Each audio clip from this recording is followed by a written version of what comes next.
Welcome to KetoMealsAndRecipes.com. I saw these amazing skull-shaped individual pizzas or pizza pockets, and I thought they just looked absolutely amazing, and I had to make them. So I did a bit of research and found that the manufacturer for the skull-shaped pan was Nordicware. And when I was shopping at our local mall, I found that the Williams-Sonoma store carried them, so of course I bought one. But for your convenience, I have provided an Amazon link in the description below. That's if you want to buy this skull pan too. I'm going to use my grain-free pita done 2 ways recipe for this pizza dough, as I did in my keto thin crust pizza. And I will also use my keto Italian marinara sauce. Now that I've built up quite a repertoire of recipes, I want to show you how to use some of my existing recipes to make new and fun and creative recipes. Because this has been such a hit, I have made them quite a few times since buying the Nordicware pan, and this has helped us to all get into a really good Halloween mood. After my initial demonstration of how to make the classic pepperoni pizza version, I will also show you 3 other pizza fillings that I experimented with and tell you which ones we liked and which ones we didn't. And by the way, one of them was a dessert pizza that was a great hit. I've mentioned that I've made this several different times, so of course I had to experiment with technique, and I will explain which technique I think works the best. So let's begin and have some fun making this Keto Pizza Pocket Skull. And all of the recipes that I will mention in this video will be provided in the description below. The macronutrient ratio for each skull is 3.2 to 1, with 47 grams of fat, 25.4 grams of protein, 7.8 grams of total carbs, 3.4 grams of dietary fiber, and only 4.4 grams of net carbs per stuffed pizza pocket skull. This is a how-to video, not a new recipe video. So the first thing you have to do is prepare a full batch of my grain-free pita made 2 ways, as per my ingredients and instructions. Before beginning, also coat the skull pan with the melted coconut oil. This will make it much easier to pop out the skull pizza pocket. So after you've made the grain-free pita dough and it has rested, form a ball and divide it into 6 equal amounts. Then roll each part into a ball and place it between 2 pieces of parchment. Using your rolling pin, roll it out as thin as you can possibly make it.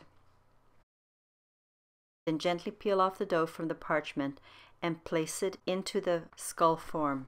Leave a lot of slack as you're putting it in because you have to press the dough into the Nordicware skull form. If you notice that tears appear as you're pressing the dough into place, take a small piece of the thinnest edge of the dough that's on the top of the pan and use small pieces to make the patches. And just using the tips of your fingers, press them into place. To get the best shape, make sure you press the dough into the form pan so that when the pocket is taken out, you will have a really well-shaped skull. After pressing the dough into place, there are 2 things you could do. First, I'll show you the second method, which is the one that I really advise you use and I prefer. After pressing the dough into place, cut off the dough from the top of the skull cavity. Take the leftover dough and roll it into a ball and set it aside. Later, you will be using this leftover dough for the top layer, which will seal your skull pocket. Then repeat placing the dough in the remaining 5 skulls. And while you're doing this, preheat your oven to 180 degrees Celsius or 360 degrees Fahrenheit. When you've put the dough into all 6 of your skulls, place the Nordicware pan into the middle position of the oven and bake for 20 minutes. Remove the skull pan from the oven and let the crust cool so that it feels just barely warm to the touch. And now we're going to prepare the pepperoni pizza filling. The next part is to do the keto pepperoni pizza filling for this skull pizza pocket. First, I place the grated mozzarella cheese on top of the cooled dough and press the cheese firmly against the dough bottom and sides. Next, I place the 6 pepperoni slices on top of the cheese, slightly overlapping each piece of pepperoni as I'm showing here. Next, I spooned in 1 tablespoon of my keto marinara sauce on top of the pepperoni. Next, I place the sautéed mushrooms on top of the marinara sauce. And the last bit of the filling was to place the Monterey Jack, or if you prefer, just continue using the mozzarella cheese on top of the mushrooms. Now it's time to add the top layer of dough. Take one of the reserved little balls that you've made and re-roll the dough. Roll between 2 sheets of parchment paper as you did before, and place on top of the filling of the skull. Press the edges around the filling and tuck it in so that the raw dough is sticking to the pre-baked skull dough. Once your dough is securely in place and has made a good tight seal, pat gently to smooth out the surface. Repeat until all 6 of your skulls have been filled and covered in this way. Now place the skull pan back into the middle position of your preheated oven and bake for 20 more minutes. When the timer goes off, remove the skull pan from the oven and allow the skulls to cool in the pan before you remove them from the Nordic pan. Although it's really great to eat a pizza nice and hot, I would strongly suggest that you serve this fun and delicious Keto Pizza Pocket Skull once it has cooled slightly, when it's warm and not hot. And here we are. Alas, my poor Ulrich. I hope you have fun making these pizza pockets, and happy Halloween, everyone. As promised, here are a few observations that may help you make a very successful, great-looking pizza pocket. The first time I made the skull pockets, I just made the dough, stuffed the skull, and covered the open side with the leftover dough, and then baked the whole thing in one go. When I removed the skull from the pan, the dough on the face was still very raw.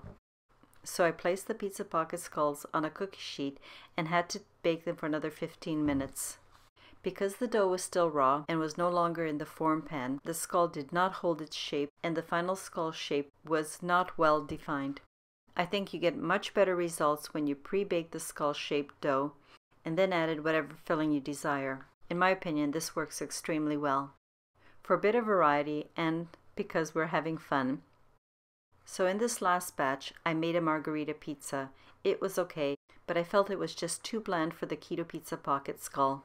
I didn't really feel it was very special at all.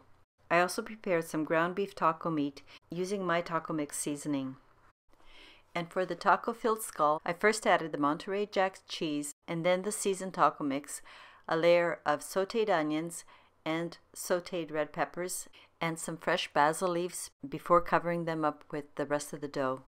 I used this as my filling and added some Monterey Jack cheese on top. This was actually really good. I would definitely make this again. And lastly, I also made a chocolate Nutella filling for one of my dessert pizza pockets. For this version, I made a simple chocolate ganache, which I made by melting unsweetened chocolate, a bit of heavy whipping cream, and my sweetener. I did this over a bain-marie, and when the chocolate was melted, I poured it into the skull, swishing it around so that it coated the entire inside of the skull. Then I let the chocolate cool for a few minutes. Lastly, then I added a couple tablespoons of my keto Nutella as the center filling, and then I poured the rest of my chocolate ganache on top of the Nutella, before placing the top layer of the dough to seal the skull. This dessert chocolate Nutella pizza pocket was absolutely amazing. I would highly, highly recommend this one. And my family has already requested to make this one again. I think next time I'll add some strawberries or raspberries in between the chocolate and the Nutella. I think that would be really delicious too. If you have bought this rather expensive Nordicware skull pan, there are a lot of different desserts you can make with it, not just these pizza pocket skulls. Here's one last thing I used my pan for. Sorry, I forgot to take a photo. I used my keto lemon panna cotta recipe and made a couple of really cool panna cotta skulls. They looked absolutely amazing. For one of the skulls, to make it look a little bit different, I also poured my cooked raspberry jelly and glaze into the eye socket and nose cavities. This made the skull look really creepy. It was so much fun. If you do make these pizza pockets or you make other desserts with these skulls, you can also use any of my cake recipes to make a skull-shaped cake with. Please post it on my Facebook page and share your amazing creations. I'd love to see them. So thank you for watching this video, and I hope to see you next time. And if you haven't done so already, please turn on your notification bell so that you will know when I post my next video. As I stated, the links for all the mentioned recipes will be provided in the description below.